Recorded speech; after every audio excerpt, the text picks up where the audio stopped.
ताली बजा दे, ये हो रहा है। बताओ, बजा भी दिए।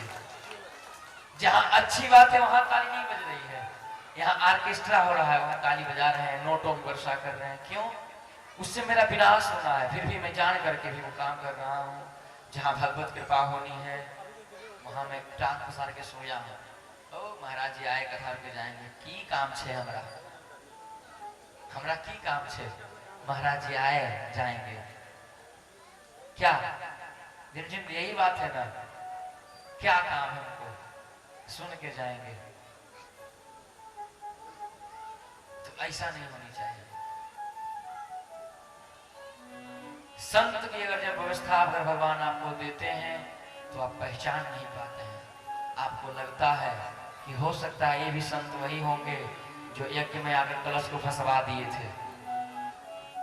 आपके अंदर होगा, एक लोग करते कलश विसर्जन जब होगा तो कलश विसर्जन करने का प्रतिनिधित्व तो नहीं दिया गया है। कलश विसर्जन नहीं करना चाहिए। मन में आ रहा कि रास्ते से भटक रहे हैं महाराज जी, नहीं, आपको समझाना मेरे दायित्व है। आप किस प्रकार समझ जाएं, मैं वही बात बता रहा हूँ कि आप इस प्रकार समझ जाएं। कलश विसर्जन नहीं करनी चाहिए। आप लोग सुने यज्ञ में कलश का विसर्जन करवा दिए थे, कितने लोग विसर्जन किए थे बताइए थोड़ा। कितने लोग हाथ उठाइए, कलश का डुबा दिए जाकर गंगा जी में, कितने लोग थे? वाह क्या बात है, सच्चाई बोलने वाले वो 4-5 लोग ही हैं।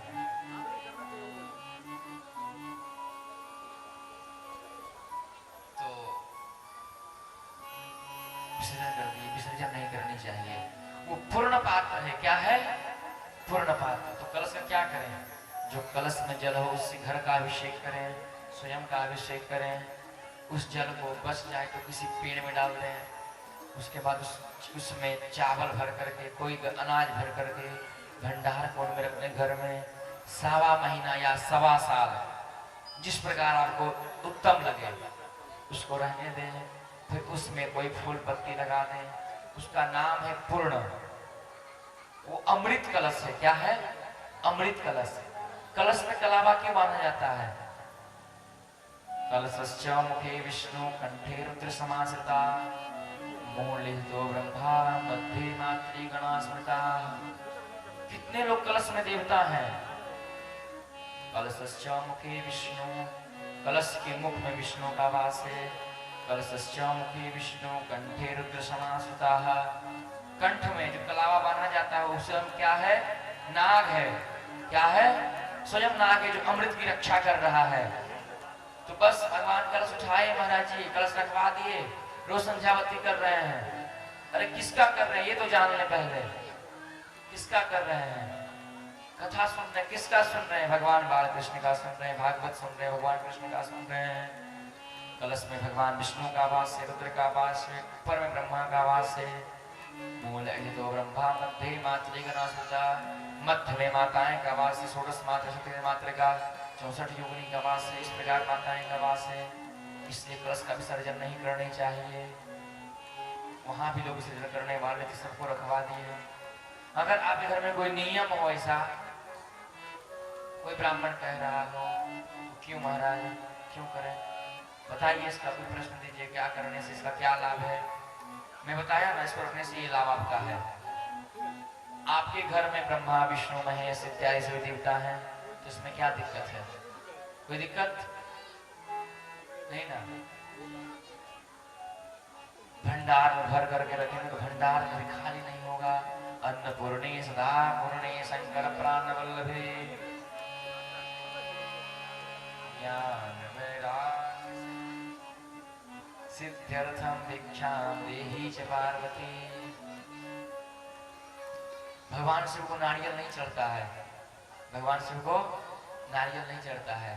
तो आपके मन में होगा कि गले में सुरुद्र है तो फिर नारियल, तो वो क्या है? श्री है। क्या है? श्री थल। तो नारियल जो कलश के ऊपर रखते हैं उसको लास्ट में भगवान का प्रसाद रूपी मान कर पा लेना है। बचे थोड़ा हम लोग को बांट देना है, ये नहीं अकेले पाना है। जितने लोग घर में सबको देना है, ये नहीं कलश हम खाए तो बस हम अकेले पाएंगे ना, सबको देना है। मिलजुल के खाना चाहिए, मिलजुल के खाना चाहिए। तो उसी प्रकार परीक्षित जी पूछ रहे हैं किस प्रकार भगवान का ध्यान करें। शुचौ देशे प्रतिष्ठाया विजाता सन आसनम। शौच शुचौ देशे सर्वप्रथम आसन को जीत कर पवित्र स्थान पर कुश या मृग छाल का आसन बिठाओ। कुश या मृग छाल का आसन बिठाना चाहिए। सीधा करके आराम से बैठे। रीढ़ की हड्डी सीधी होनी चाहिए। ये जो रीढ़ है ये सीधी होनी चाहिए। अब बैठ गए सोफा पे लग गए, बैठ गए पैर पसार के दीवार में अड़े हैं। प्रथम दिवस कथा में जब गोकर्ण जी का कल्याण हो गया था तो सभी जनता पूछ रहे थे उनके लिए विमान आया, मेरे लिए विमान क्यों नहीं आया। तो वो सर्वप्रथमता के मन चित्त से वहां कथा सुन रहे थे।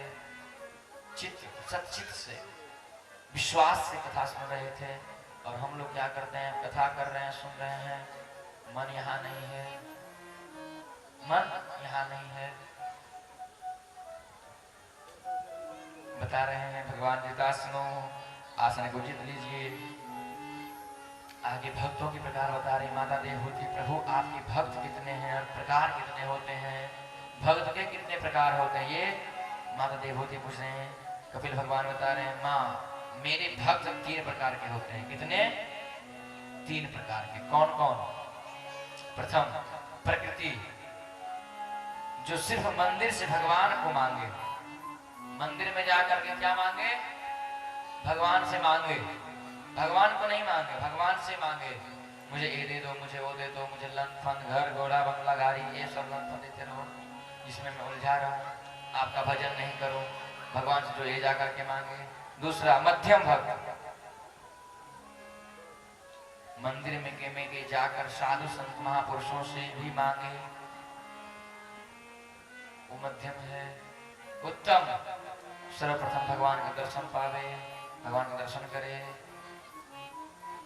भगवान को भगवान से मांग लीजिए, किसी और चीज मांगने का आवश्यकता नहीं रहेगा, किसी और चीज मांगने का आवश्यकता नहीं रहेगा। इसलिए भगवान को भगवान से मांगिए। अहम सर्वेषु भूतेषु भृत्योत्माय वसिष्ठजं सदा तब्ब विज्ञानमामृत्यो कुरुते च विडम्बना। अहम सर्वेषु भूतेषु भूतात्मा सन् अवस्थितः। अहम सदा सर्वेषु भूतेषु भूतात्मा सन् अवस्थितः। मैं सदा से ब्राह्मणों सभी प्राणियों के प्रति आत्मा रूप से स्थित हूं। मैं सभी प्राणियों में आत्मा रूप से मैं स्थित हूं। देवता कहाँ है? आत्मा जो है वही देवता है। वो निकल जाए तो शरीर का कोई मतलब नहीं होता है, वो निकलने के बाद शरीर का कोई मतलब रहता है महाराज जी। इसलिए आपके अंदर भगवान है। हम में राम, तुम में राम, हम सब में बस राम ही राम। सर्व सर्वे अहम सदा सर्वेषु भूतेषु, मैं सब में हूँ, सदा रहूंगा। अपनी बनाई गई मूर्ति से प्रेम करते हो। क्या करते हो? बनाई गई मूर्ति जो मंदिर में प्रतिष्ठा किया गया है, उस मूर्ति से आपका प्रेम है, उससे प्रेम है। और जो साक्षात आपके सामने बैठे हैं उसमें प्रेम नहीं है, उसमें प्रेम नहीं है। भगवान कपिलदेव कहते हैं जीव जरा जीवन अपने कुटुंब के भरण पोषण के लिए जीता है, और जिस दिन वो इस विषय से दूर हो जाए उसी दिन उसका कल्याण हो जाएगा। जो व्यक्ति अपने लिए जीता है उसे भयंकर यम यातना भोगने के बाद भी जीव शुद्ध नहीं होता। कभी स्वयं के लिए नहीं जीना चाहिए। कष्ट होता है, बहुत बहुत कष्ट होता है महाराज। रुदंतम विगत ज्ञानम कृतम कृतम यथावतः, रुदंतम विगत ज्ञानम कृतम कृतिमिह। वाह, क्या कितनी ऊंची बात है। तब वह जीव भगवान प्रार्थना करता है कब? जब आपकी पूरी जितनी पाप की है सब जब यम भगवान यमराज सब पूरी दंड क्लियर कर देंगे आपका हिसाब किताब, उसके बाद वो व्यक्ति भगवान प्रार्थना की योग्य होता है। रुदंतम विगत ज्ञानम कृतम कृतविहयता। कृपालु भगवान कृपा पूर्वक उसे प्रस्तुति करते हैं, कृपा पूर्वक प्रस्तुति करते हैं। तो भगवान में आस्था आपका तभी होगा जब हरि आपको दिखेंगे, हरि आपको दिखेंगे।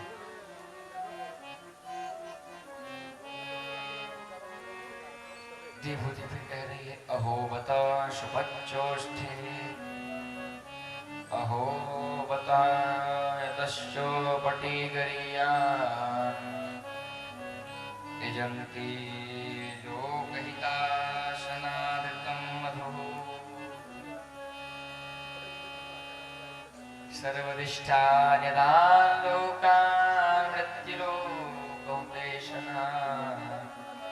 सर्वमुच्चाटयान् लोकान् मृत्युलोकान् हुताशनः।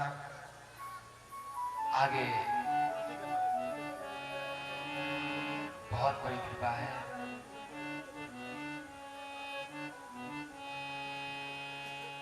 अहो बता शपथ्याय, हे प्रभु मैं आपको किस प्रकार, मैं आपकी किस प्रकार मदद कर सकूं, मैं आपकी किस प्रकार भजन करूं। किसी की जब मदद करते तो पूछते हैं ना मैं आपको कैसे मदद करूं, किस चीज से मदद करूं। अब मदद उसी का करते इससे कि आपको कभी लाभ होगा। अब हम लोग क्या करते हैं, मदद उसका करते हैं जब आपको किसी उससे कभी व्यक्ति से लाभ हो। हे प्रभु मुझे